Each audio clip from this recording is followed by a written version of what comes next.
Okay, so I've never got any idea with YouTube and Zoom as to when this actually goes live. So I'm going to assume that it's happening now. Okay, so I've never got any idea. So let's turn the volume down. Okay, so welcome. It's Thursday, and I think we're on day 4 of the 7-day challenge.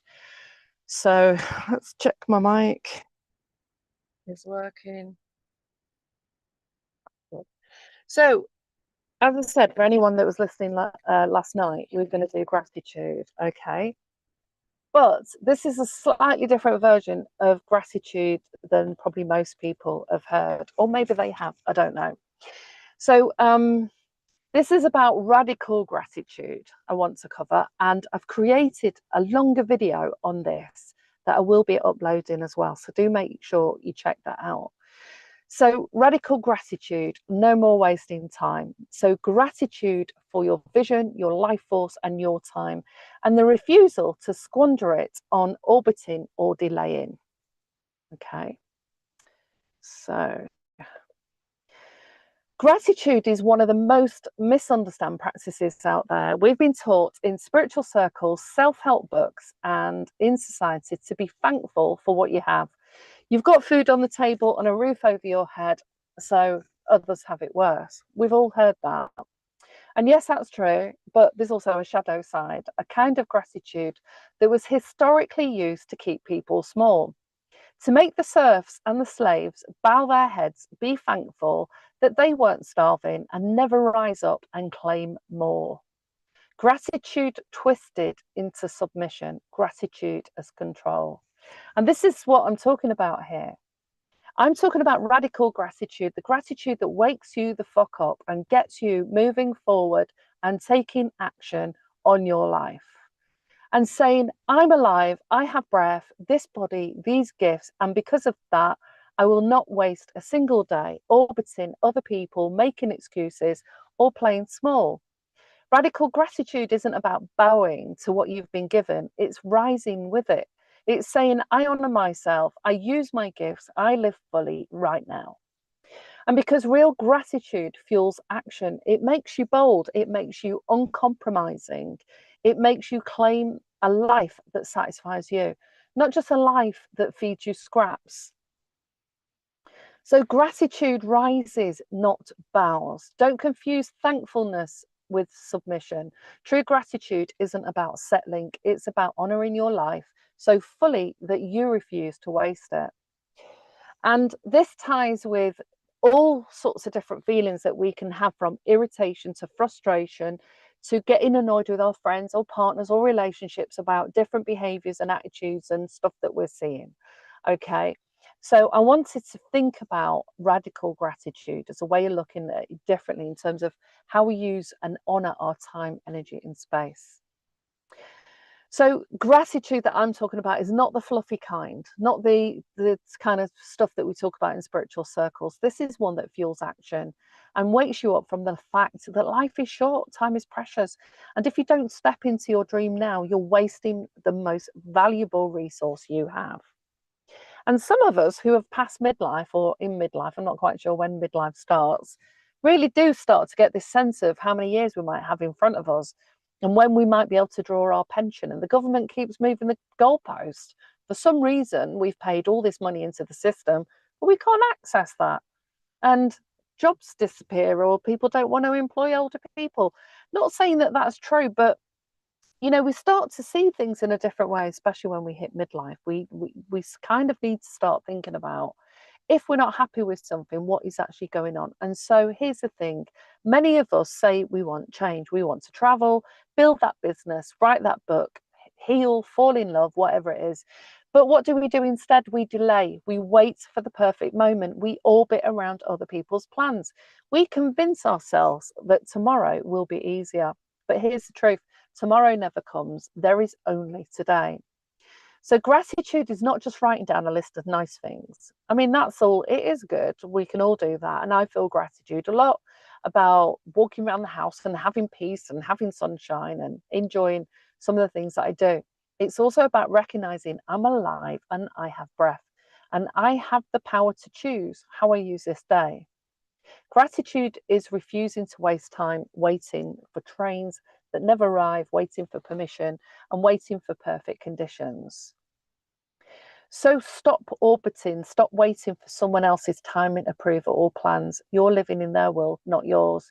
And I used to see this a lot when I was running meetup groups, and when I'm teaching at festivals, where people will say to me, "I really want to go and see this concert or go and do this workshop," but they're waiting for their friends to be able to join them, and then sometimes they never go, or people have got a partner that wants to sit on the sofa for the whole of their life and they want to go traveling, so they don't book the things that they want to do, and then they've missed tomorrow and they've missed the next day, and then they're living a life of regret. So I'm going to name some of the excuses as well that we use. Okay, it's I don't have time, I'll start when things calm down, I've got too much on my plate, when the kids are older, when I've got more money, and once I feel ready, or it's just not the right moment. Right, so let's tackle I don't have time. If you wrote on a piece of paper the days of the week, and the actual hours we've got in the day, and how you spend your time. I'm going to do a really rudimentary version of this.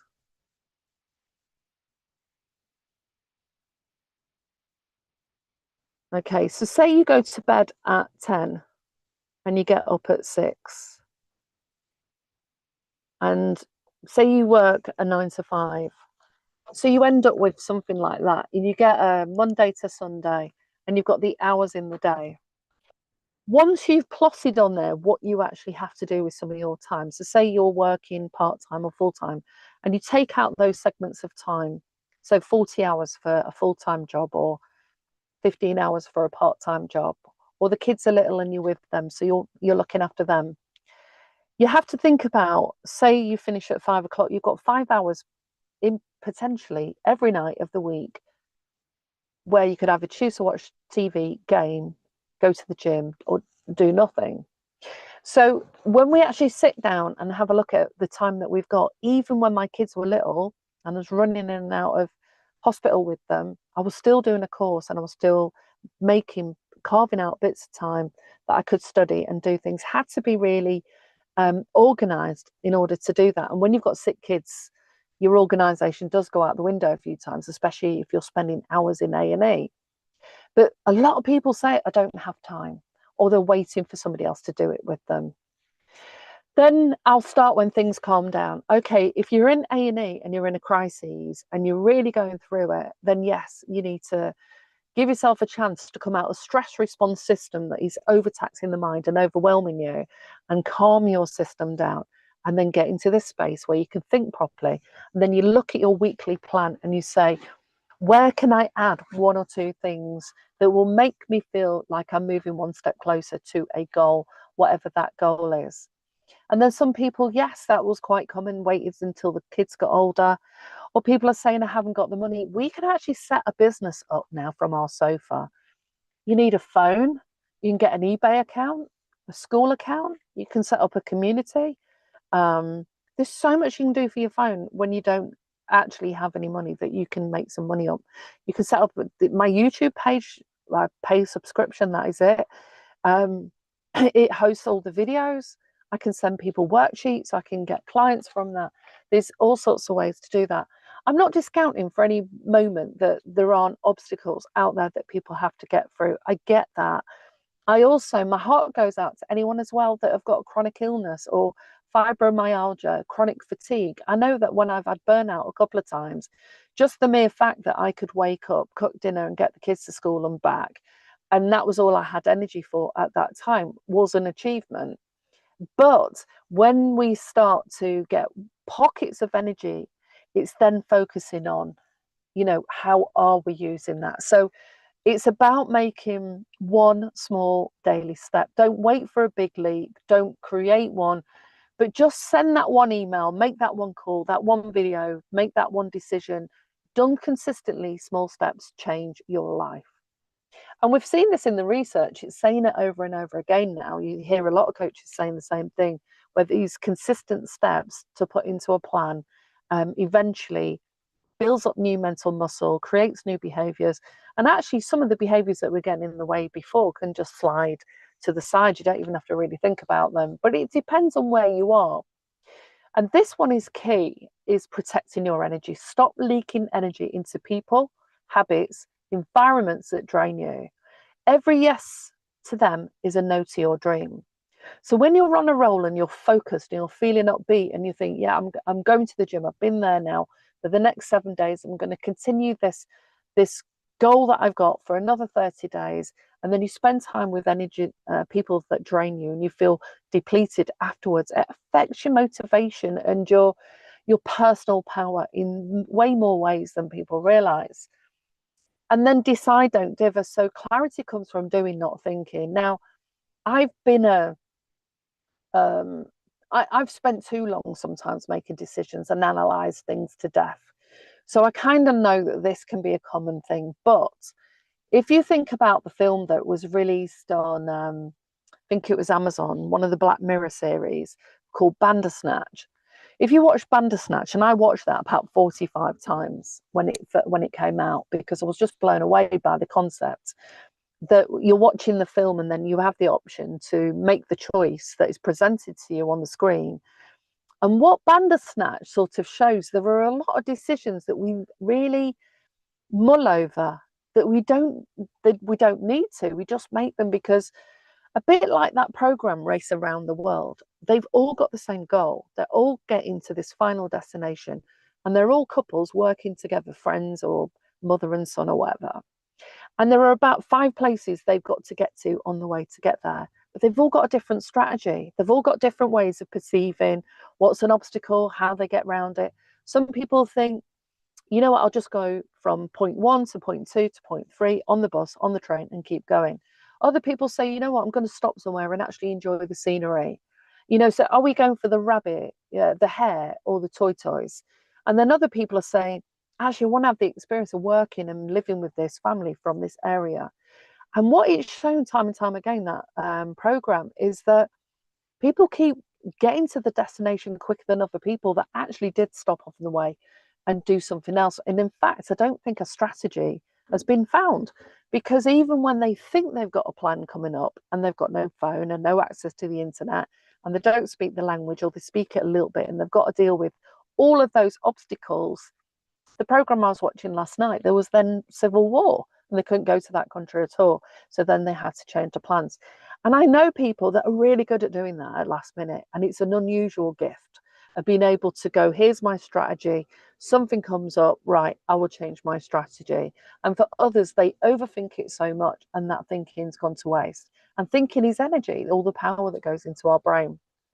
And then we need to use our anger as fuel. Frustration, envy, irritation, these are sparks. Instead of numbing them or running from them, channel them into some kind of momentum. Channel them and go to the gym and lift some heavier weights. Go for a longer walk. Do some power moves, power yoga, warrior series, anything that gets the body moving. Write a song, start your book. Use that energy to power you. And even ask yourself, what made me angry and irritated? What's the lesson that I need to learn here? Is there a pattern coming up that I need to pay attention to and then let go of? Is it to do with the person, place, or thing?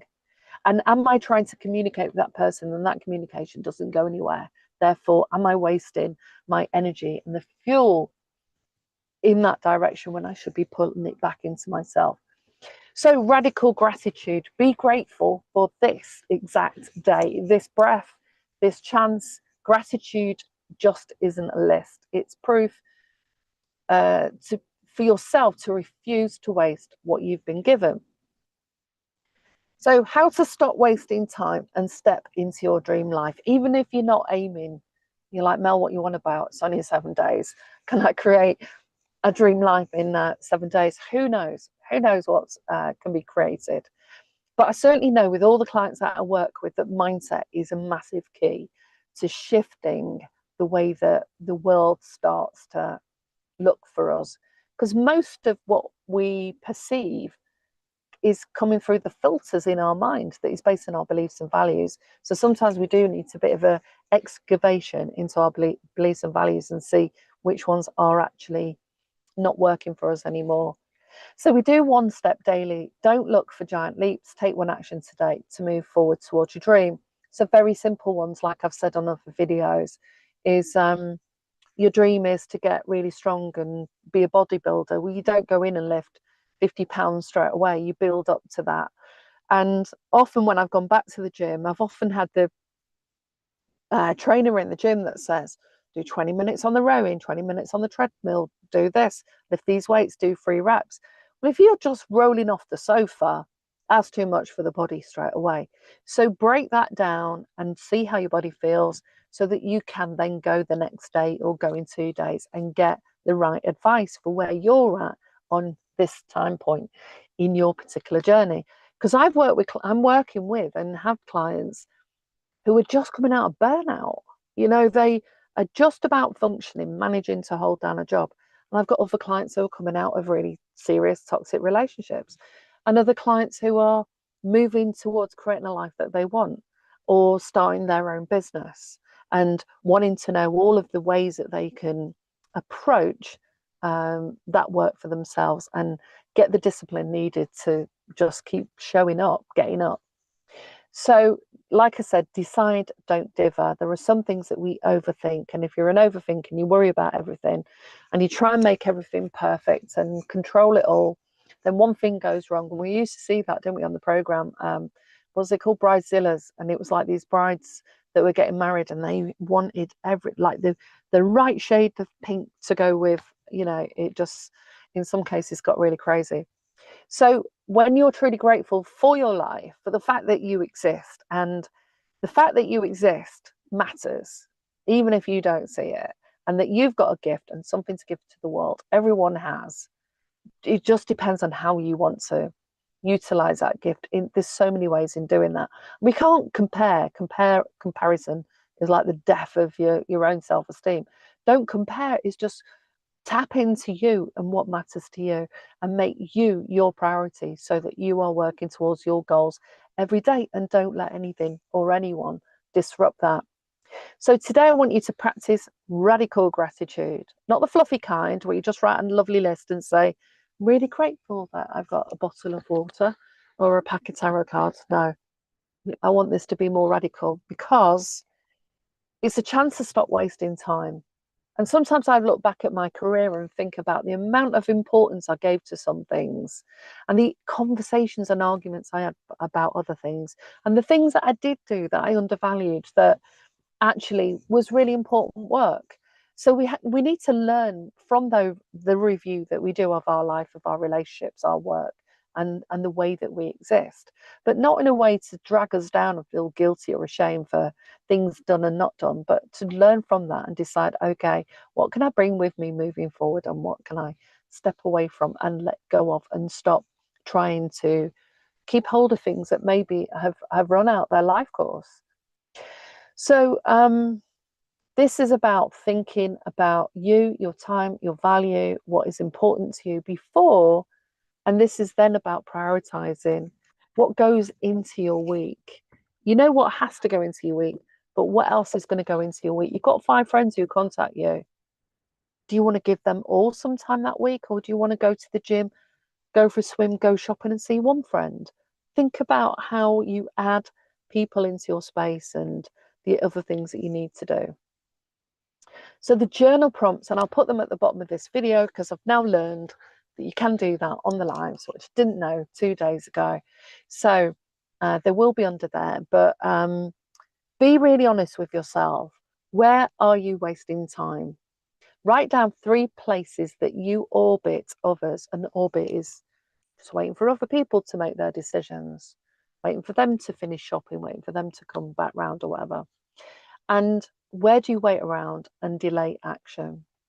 Number 2, what excuses do you hear yourself using most often? I don't have time. I'll start when. I don't feel ready. Write them down word for word. Be really honest with yourself. And what do these excuses really mean? Are you avoiding something? Are you scared of failure or success? Or is it that you're not making what's important to you, your dream, a priority? And what are you truly grateful for right now that demands that you stop wasting your time?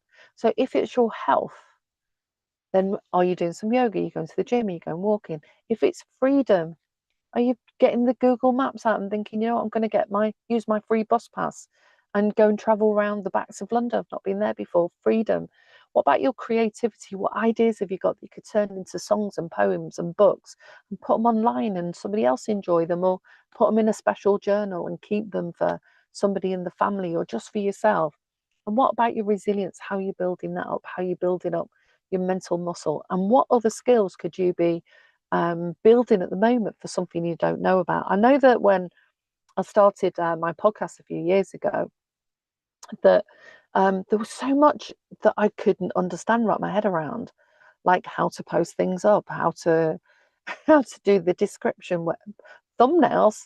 What was a thumbnail, and then making a title for it, and it was all like, and then slowly, I just found a way through making use of the time, and I have a lot more time now than when the kids are little. And I'm not for one moment discounting that lots of families have got children have gone back to the school pretty much this week in the UK, that are having to get this school stuff ready and take one kid to that school and the other kids to that school, then they go to their job and then they go shopping. So I'm not saying that you don't, that you've got all this free time, and when they get older you have, but stop waiting to make some action on something. Okay, so then what you do with those questions is cross out every excuse you wrote and write next to it, not true. I choose action. Step 2, circle one small action you can take today towards your dream. Just one, do it before bed. And then say this out loud. I'm grateful for my life, therefore I rise, I use my gifts, I stop waiting, I act now. And that's what I was doing today when I've had this can of paint sat there for weeks because I need to do my bathroom, but I need to put a undercoat on because it's a dark grey colour. And it sat there, and today it's like, right, get that tin open. And I don't really like doing base coat. I'm quite impatient. I just like slapping the paint up as quick as possible. But I wanted to do that because it just makes you feel good when you tackle some of the bigger jobs that you have sitting there. And I had the time today. I won't have the time at the weekend.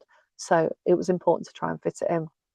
So stop waiting, start rising. And remember, excuses are lies that we tell ourselves to stay small. Today, cross them out and act. Radical gratitude means rising, not bowing. What's one step you're taking today? And I'm going to share something with you. Did you know, right, that out of 1,000, and I think I've got nearly 4,000 subscribers on here, out of 1,000 people, on average, only 5% of you will take action, right? So anyone that does the 7-day challenge, whether you listen to it live or the recording and the journal prompts, and takes one action in that 7 days, you're welcome to contact me on mailgbb555@hotmail.com, and you can come to a free workshop. And I'll only keep spaces for 10 people, and I can only be open to the emails until about the 9th of September, because then I'm going to be working on my other projects, so that you can work out what you've done so far, what you've made of the things that I've shared on this challenge, and you can get some support to move forward. I've got a workshop already created that I will do for free for you attending those 7 days, because I'm really keen for the 5% who want to take action to make a difference to their life, and not spend hours complaining to their friends about why everything's gone wrong and what isn't working anymore, and have their friends agree with them, but you don't move forward because now you're too tired. Is to decide this week, today, that something's going to be different. We're entering the new season, we're heading towards autumn. This is the time to really start thinking about what other things can I bring in place. If you've got kids that are going to school, you might be going back to work.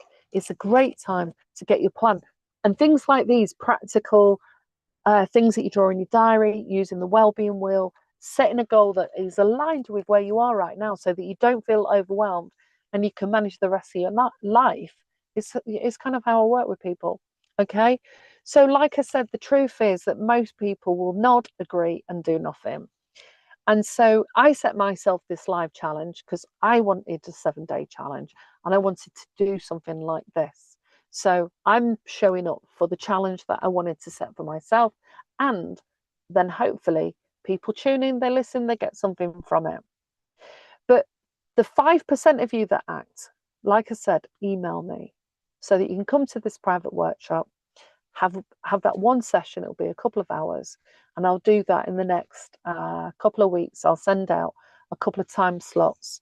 Okay, if I don't hear from any of you and you're going to anybody else's workshops or any other guru or coach or whatever, that's cool. You know who's taking action and who isn't. But remember, gratitude is part of the process to help you rise, not bow, not think, I'm so lucky I've got some food on the table. With the current cost of living stuff and what the government is doing, the crazy stuff, the fact that we have people who are homeless in the UK totally blows my mind, because that should not be happening. At this current time, we've got the government who are doing all sorts of stupid things, and we're buying into this idea of why everything's so expensive and they're making billions of profits. So doesn't sit with me, but I can't sit and complain only about what the government are doing. All I can do, well, I could go, could write a book, I could do another podcast about it. Would I get into Parliament? I'm not sure. But there are people there, aren't there? That people have done these radical acts. But what I'm saying is you don't want to wait until you're 40 or 50 or 60 and think, oh no, what am I going to do now? The kids have grown up. Got to start planning for the eventualities. The reality is we're getting older. Our friends change and grow. Our lifestyles change. Our tastes change. So this will just put you in line with how you can utilize these tools to move you forward. And I have got a tarot card. So before we end, so it is, I think it's the 9 of Cups. And I found my tarot. I got them back from my cards were with the mechanic. So I don't know if you can see this, but there's a really nice picture, and it's a 9 of Cups. It's called the Wish card. I want you to tune into this and now say to yourself what it is, what lifestyle, what things would just open up your heart and make you think, oh, I'd love that. I want that. And fulfillment comes through appreciation. Yes, it reminds us that satisfaction doesn't always come from more. Sometimes it comes from noticing also what's already there. Okay, so it's more than a list, it's a call to action. And the affirmation is gratitude lifts me higher, but radical gratitude gets the job done. Okay, that is it for tonight. I look forward to seeing you tomorrow. Like and subscribe, press the bell if you want the notification, leave a comment underneath. But if you're a bit shy and don't want to write anything on there, send me a message via email. Okay, you kind of know, you know what I sound like, how I work. And for those of you that are going to turn up every day for the next 7 days that email me, then we'll honour that time. Okay, I look forward to seeing you tomorrow. I can't remember what we're doing. Let me have a look. Oh, I've just got rid of that document. You have to wait and see. See you tomorrow.